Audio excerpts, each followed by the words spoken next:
Muito obrigado, Sr. Presidente. Cumprimentar o Sr. Presidente, cumprimentar os diversos deputados dos diferentes grupos parlamentares, cumprimentar os demais parceiros da PARCA. Eu começaria a minha intervenção por dizer que, de facto, a CNA valoriza a existência da PARCA e considera que a PARCA é, de facto, o principal espaço, quer de diálogo, de análise entre os diversos agentes da cadeia alimentar e o próprio Governo.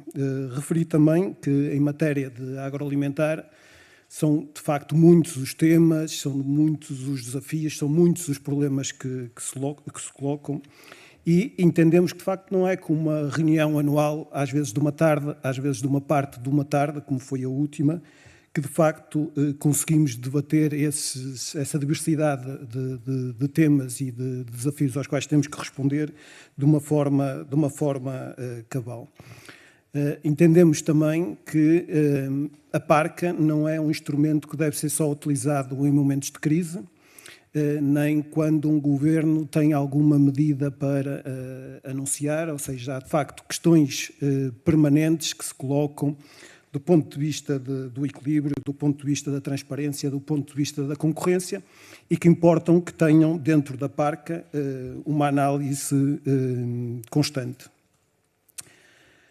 Referir, por outro lado, e gostaria de deixar isto claro, que em matéria dos problemas que se colocam ao funcionamento da cadeia alimentar, o problema não reside, de facto, no funcionamento da PARCA. E isto é importante que, de facto, se diga. Ou seja, em nosso entender, há, de facto, um problema que é de aplicação daquilo que já temos em termos de legislação, mas também há um problema, da nossa parte entendemos isso, que há de facto outros aspectos que só se resolvem de facto com novas medidas legislativas.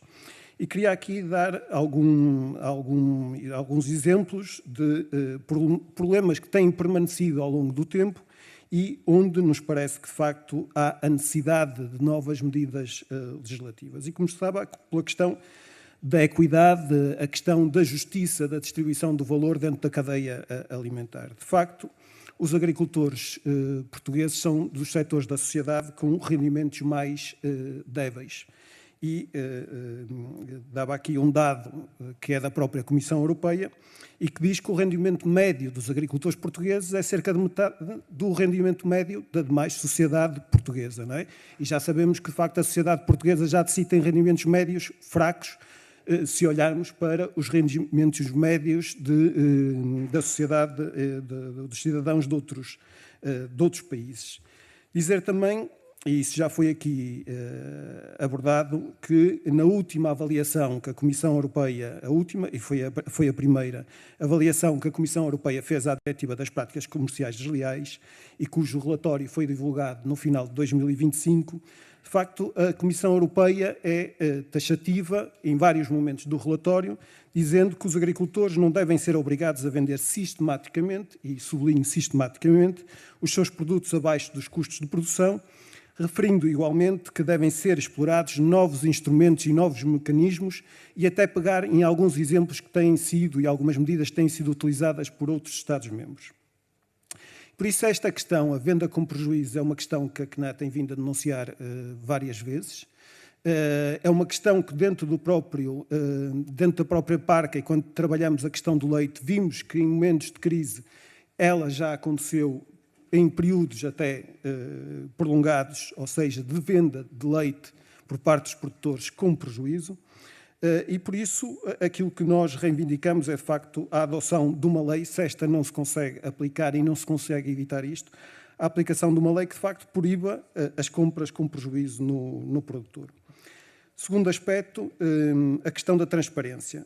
Apesar, nós reconhecemos os esforços que têm vindo a ser feitos pelo Observatório de Preços, que é algo e é um instrumento essencial ligado à PARCA e para o que importa para o bom funcionamento da PARCA, a verdade é que continuamos a ter hoje custos e proveitos ao nível da produção, continuamos a ter e a saber a evolução dos preços no consumidor, mas há depois todo um túnel entre que vai do produtor ao consumidor e que não sabemos como é que se faz a formação do preço. E que aquilo que nós sabemos é que, de facto, tem um impacto bastante grande ao nível daquilo que é a inflação a nível do custo dos bens alimentares. Eu dava aqui alguns exemplos em termos de diferenças de preço no produtor e no consumidor e que podemos ir buscar ao próprio Observatório de Preços e que têm a ver com preços relativos a fevereiro de 2026. Por exemplo, uma alface no produtor era paga em fevereiro de 2026 a 98 cêntimos. No consumidor era paga a 3,02 €, ou seja, uma diferença de mais de 208%. Eu já estou a ultrapassar o tempo, pronto, mas deixo, se calhar, aqui mais um exemplo, por exemplo, para não estar a questão da maçã. 73 cêntimos no produtor. No consumidor, a 1,70 €, ou seja, mais 132,2%. E, de facto, por isso, aqui também é preciso medidas em termos de transparência para que haja claridade em termos daquilo que é a construção do preço e porque é que assistimos a esta variação de preços entre os preços ao produtor e os preços ao consumidor. Muito obrigado, Sr. Presidente.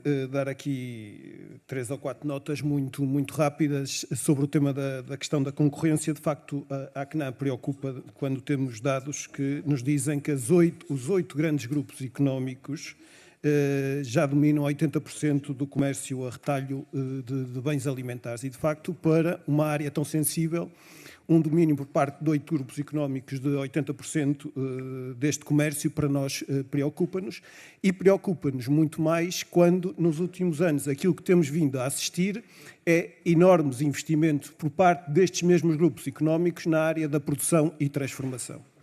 E por isso já não se trata só da questão do domínio do comércio a retalho, trata-se já de entrarem na área da produção e da transformação.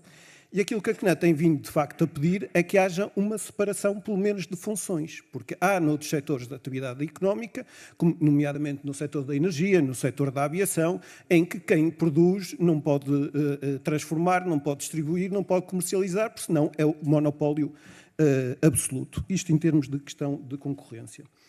Ao nível da questão das compras públicas, que aqui a CNJ referiu tão bem, no contexto da reforma a nível da União Europeia, no contexto da reforma da Organização Comum do Mercado, as 3 instituições europeias têm manifestado a vontade, de facto, de estimular o desenvolvimento de esquemas de comércio justo e de circuitos curtos.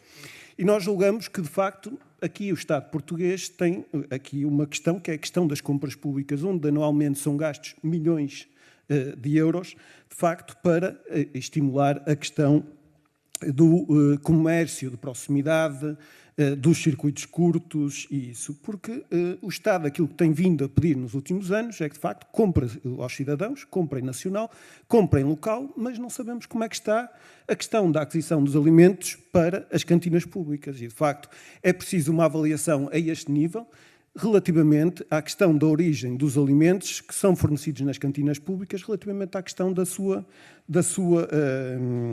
origem. Porque uma questão para nós importante, o foco a nível da questão da sustentabilidade, na maioria das vezes está na produção. Ou seja, mas a questão da sustentabilidade não se faz ao nível de toda a cadeia alimentar, não é só na produção, não é?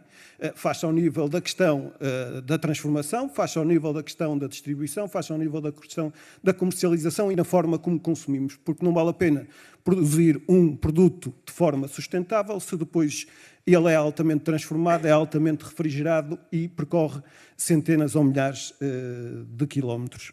Ao nível de uma questão que me parece importante e que tem a ver com a questão da segurança alimentar e que aqui não foi referida, é a questão da nossa capacidade de armazenagem pública, que de facto tem que ser aumentada.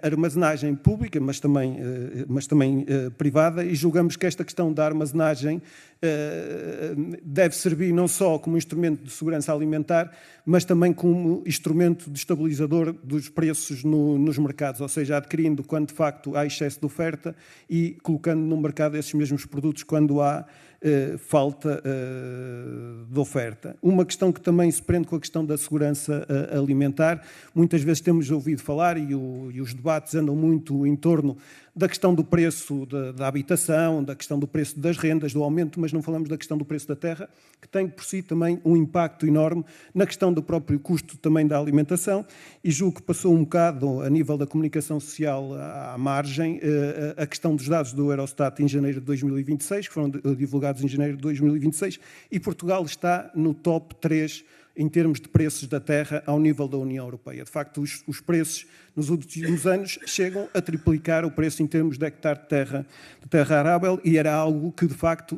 também exige medidas, porque isto levanta questões, como já falou, a questão da AJAP, problemas em termos de rejuvenescimento do próprio tecido agrícola, levanta problemas em termos da questão com outros setores económicos com mais potencial económico, e por isso era uma questão que gostaria de deixar. Relativamente à questão da fiscalização, que também foi falada aqui, na avaliação que a Comissão Europeia faz à Diretiva de Práticas Comerciais Desleais, aponta no total, entre o período de 2021 e 2024, a existência a nível da União Europeia de 4.610 investigações a nível destas práticas comerciais desleais, mas depois diz que, de facto, 90% destas investigações estão concentradas em 4 países, que é a Espanha, a Itália, a Hungria e Chipre.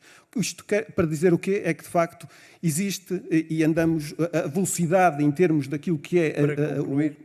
Para concluir, Sr. Presidente, a velocidade é diferente consoante se trate dos diferentes países da União Europeia relativamente à questão da fiscalização sobre esta diretiva. Nós consideramos, de facto, tem que haver mais investigações. A própria Comissão Europeia, aquilo que diz é que os Estados devem ser mais proativos e não necessitam propriamente estar à espera que haja denúncias, porque, de facto, percebemos que existem receios, muitas vezes, em fazer estas próprias denúncias. Muito obrigado, Sr. Presidente.